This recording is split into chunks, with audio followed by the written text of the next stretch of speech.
বোন? বুড়ি আজ ডাক্তারি পাশ করে বাড়ি ফিরলে যে সবাইকে মিষ্টি মুখ করে দেবে না? বুড়ি ডাক্তারি পাশ করে ফেললো? হ্যাঁ ভাই, তোমাদের দোয়াতে মেয়েটুককে ডাক্তারি কমপ্লিট করাতে পারলো। সত্যি বোন, সংসার তো মেয়েটুককে যেভাবে কষ্ট করে মানুষ করলে তোমার যা দেখে আমরা অবাক হয়ে যাই। তোমার মেয়ে এখন আমাদের গ্রামের গর্ব।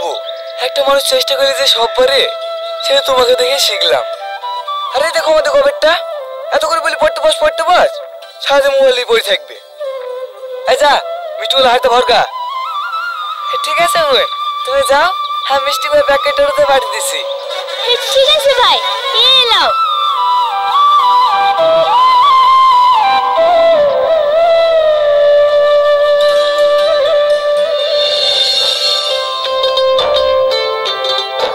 তোর মা কোথায় গেছে সালমা? মা জামেলা ভাবিদের বাড়ি গিয়েছে। দুটো চুড়িদার গাড়িতে দিছিল তো, চুড়িদার দুটো লাসতে গিয়েছে। বসো নানি। আজকে চলে যাবে? হ্যাঁ নানি, যে ওষুধগুলো দিয়েছি টাইম খাইছো তো? হ্যাঁ মা, ওষুধগুলো খেয়ে মাজার ব্যথাটা একটু কমই আছে। খালা কখন আসলা? এই তো এক্ষুনি। এলে বুড়ি। কি রে, আমার শাড়ি ব্যাগে পড়ছি কেন? আমি একা যাবো নাকি? তোমাকে আমার সাথে যেতে হবে। তোকে আর কতবার বলবো বলতিনি আমি ওই রংপুরে যাবো না, তুই একা যা। ওই রংপুরে কি আছে বলো তো, তাই তুমি যেতে চাইছো না? দেখো মা, এতদিন আমি হোস্টেলে একা একা থেকেছি, এখন আমার চাকরি হয়ে গেছে। তুমি এখানে কেন একা পড়ে থাকবো বলো তো? তোমাকে আমার সাথে যেতেই হবে। দেখবা জেদ করিসনি, তুই অন্য যে কোনো জায়গায় পোস্ট নিয়ে আমি যাব, কিন্তু ওই গ্রামে আমি যেতে পারবো না। মা মা, দেখো দিদি নানি, আমি আজ 5 বছর ধরে পড়াশোনা লেগে বাইরে পড়ে আছি। দেখুন না আমাদের কিছু ছিল না, এখন তো আমি নিজের পায়ে দাঁড়িয়েছি। সরকার থেকে একটা কোয়ার্টারও দিয়েছে। এত কিছু করার পরেও যদি মাকে আমার সাথে না রাখতে পারি, তাহলে আমি কি করে শান্তি পাবো বলো দিনি? তুমি একটু মাকে বুঝে বলো না নানি। আমি কেনে? কেউই ওকে বুঝে ওই গ্রামে পাঠাতে পারবে না। কেনে? কি এমন আছে ওই গ্রামে? ওই গ্রামে তোর মার বিয়ে হয়েছিল, তুই যখন 6 মাসের ছেলে। এই তো কাবিনের টাকা এক্ষুনি বেরিয়ে যা বাড়ি থেকে। এ বাড়িতে তো ছায়াও জন না পড়ে। মা, আপনি আপনার ছেলেকে একটু বুঝেন না, আপনিও তো একজন মেয়ে। মেয়ে সন্তান হওয়া কি কোনো অপরাধ? হ্যাঁ অপরাধ। আমি পীর বাবাকে পর্যন্ত জিজ্ঞেস করেছি, তোর কোনোদিনও ছেলে সন্তান হবে না। আমি কত আশা করেছিল বংশে প্রদীপ জ্বালানোর জন্য আমার একটা লাতি হবে, আর তুই শেষে কিনে একটা মেয়ে জন্ম দিলি। তোর এই বাড়িতে কোনো জায়গা নাই। আমাকে দাড়ি দেন না মা, দরকার হলে আমি এই বাড়িতে কাজের মেয়ের মতো থাকবো। দেখবেন এই মেয়েটা একটা বংশের মুখ উজ্জ্বল করবে। একটা মেয়েতে করবে বংশের মুখ উজ্জ্বল? ও তো 2 দিন বাদ বিয়ে করে পরের বাড়ি চলে যাবে। ও এত কথা বলার কি দরকার মা? ঘর রক্ষা দেবার ঠিক বের করে দাও।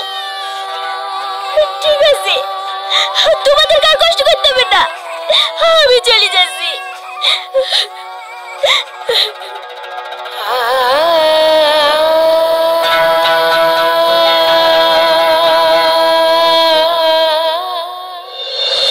তোর মা এত অপমান লালছন্না পেয়ে যে গ্রাম ছেড়ে এসেছে, সেই গ্রামে আবার কি করে ফিরে যাবে বল? মা জীবনে এত কষ্ট সহ্য করেছে, আমাকে কোনোদিনও বুঝতে দেয়নি।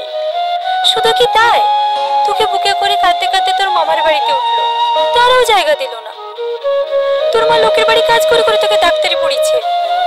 বাড়িতে কেউ আছেন? কে? আমি ম্যাডাম, রাকেশ। গাড়ি চলে এসছে, কখন যাবেন? এক্ষুনি বেরোবো, তুমি গাড়িতে গিয়ে বসো, আমি আসছি। ঠিক আছে ম্যাডাম।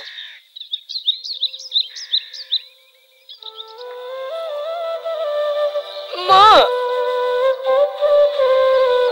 আমাকে জোর করিস নি মধু, আমি যাব না, তুই যা। আমি নানির মুখে সব শুনেছি, তোমার মেয়ে আজ সফল। তোমার মেয়েকে ওদের সামনে দাঁড় করে আজ গর্ব করা উচিত। তুমি যেতে চাইছো না কেন? লজ্জা তো পাওয়া উচিত ওদের। আর তাছাড়া তুমি কোয়ার্টারে থাকবা, সমস্ত বাজার আমি তোমাকে করে লিখে দেবো, তোমাকে বাইরেও বেরোতে হবে না। চলো না মা, তুমি না গেলে আমার একটু ভালো লাগবে না। আচ্ছা ঠিক আছে, চ। আর না মা। আচ্ছা একটু কটা আছে খেলে। না না মা, লেট হয়ে যাচ্ছে। আরে আরে টিফিনটা তো লিজা। আসছি মা। সাবধানে যাস। ঠিক আছে মা।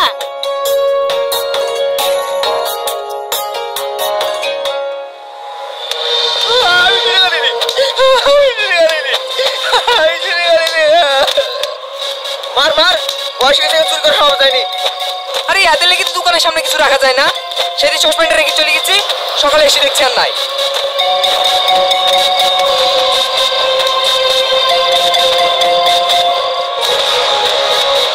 ড্রাইভার, গাড়ি থামাও।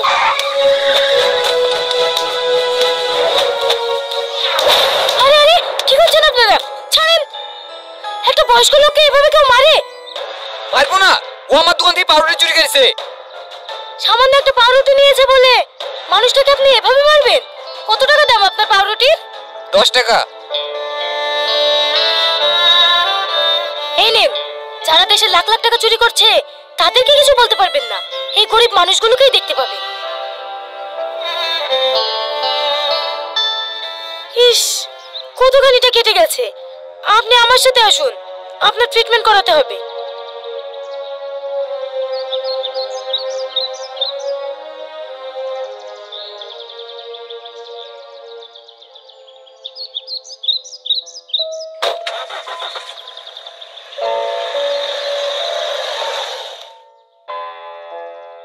এবার থেকে খিদে লাগলে কারোর দোকানে চুরি করবেন না, সোজা হসপিটালে চলে আসবেন।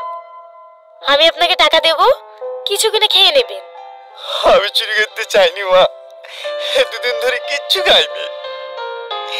খোদার জ্বালা সহ্য করতে না পেরে একটা পাউরুটি লিয়েছিল। দুদিন ধরে কিচ্ছু খাননি? না। কেন? আপনার বাড়িতে ছেলে মেয়ে কেউ নেই? আছে, দুইটা ছেলে আছে। ছেলে আমাকে বাড়ি থেকে বের করে দিয়েছে। কাঁদেন না আঙ্কেল, সব ঠিক হয়ে যাবে। আমি কিছু একটা ব্যবস্থা করছি।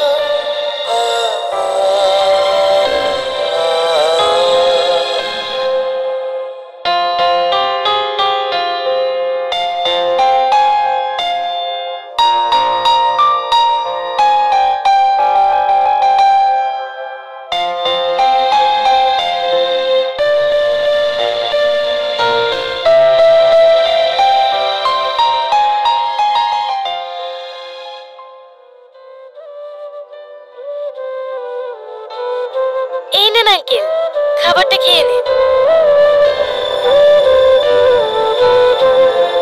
কি হলো, নিন।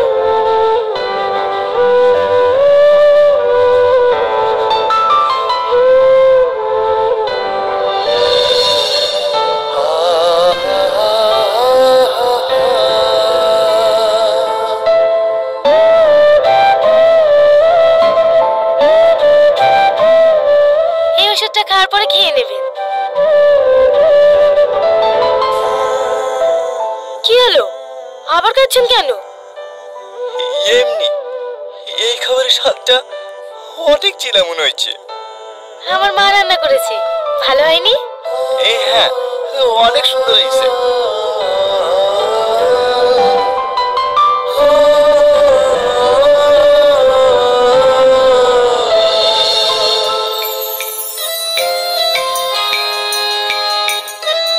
এইদিকে বাথরুম আঙ্কেল, যান আপনি হাত মুখ ধুয়ে নেন, খাওয়া দাওয়া করে আপনাকে আশ্রমে রেখে আসবো। ঠিক আছে মা। কার সাথে কথা বলছো পরে? তুমি তুমি এনাকে চেনো নাকি মা?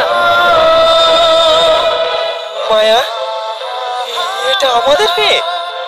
না, এটা আমার মেয়ে। তুমি তো ছেলে চাইছিলা, তুমি মেয়ে কোথায় পাবা?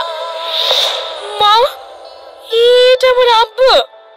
হ্যাঁ মা, আমি তোর আব্বা। না, ও তোর আব্বা না। তোমার লজ্জা করছে না বাপের পরিচয় দিতে? সেদিন মেয়ে সন্তান হয়েছিল বলে আমাদেরকে বাড়ি থেকে দূর দূর করে তাড়িয়ে দিয়েছিলা।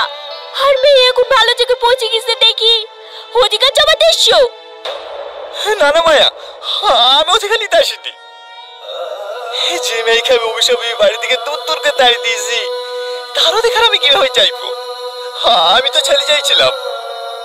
জানো মায়া, আমার দুটো ছেলে হয়েছে, তারাই আমাকে বাড়ি থেকে বের করে দিয়েছে।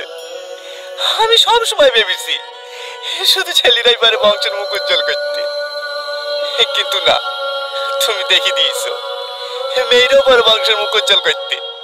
কন্যা সন্তান কোনো অভিশাপ না, কন্যা সন্তান হলো আশীর্বাদ, যারা মা বাবাকে সারা জীবন আগলে রাখে। তুমি অনেক সুখী মায়া, তুমি অনেক সুখী। তোমাদের উপর যে অন্যায় অত্যাচার আমি করেছি, তার শাস্তি আমি পেয়ে গেছি। আমি যে তোমার কাছে ক্ষমা চাবো, সে মুখও আমার নাই। আমার একটা অনুরোধ রাখবো মায়া, শেষবারের মতো আমাকে একবার আব্বু বলে ডাকতে বলো না।